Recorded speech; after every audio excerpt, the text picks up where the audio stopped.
7 വർഷങ്ങൾക്ക് ശേഷം തന്റെ ബ്ലോക്ക് ലിസ്റ്റിലെ ആ പ്രിയപ്പെട്ട മനുഷ്യനെ ഒന്നുകൂടി കാണാൻ വേണ്ടി ബ്ലോക്ക് മാറ്റി ഒന്നുകൂടി ഒന്ന് അക്കൗണ്ട് പരത്തി നോക്കി. ഒരുപാട് പോസ്റ്റുകൾ കിടക്കുന്നുണ്ട്, നല്ല ചിരിച്ചും കളിച്ചുമുള്ള പോസ്റ്റുകൾ. അവസാന പോസ്റ്റ് 2 വർഷം മുൻപത്തേതായിരുന്നു. അതിലെ ആ ചിരി, പണ്ട് എന്നെ കാണുമ്പോഴുള്ള ഒരു കള്ളച്ചിരി ഉണ്ടായിരുന്നു, അതുപോലൊരു ചിരി. വെറുതെ ഞാൻ ആ കമന്റ്സ് ഒക്കെ ഒന്ന് നോക്കി. അതിലെ ആദ്യ കമന്റ് RIP ബ്രോ എന്നായിരുന്നു. താഴേക്ക് സ്ക്രോൾ ചെയ്യും തോറും എൻ്റെ കണ്ണുകൾ ഞാൻ അറിയാതെ നിറയുന്നുണ്ടായിരുന്നു. ഞാൻ അയാളുടെ മുഖത്തേക്ക് വീണ്ടും നോക്കി. അയാൾ എന്നെ തന്നെ നോക്കി തന്നെയാണ് ചിരിക്കുന്നത്.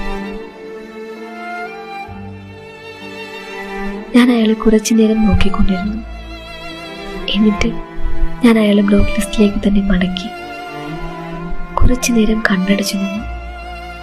കണ്ണടച്ചിട്ടും കണ്ണുനീർ തോടുന്നില്ലായിരുന്നു.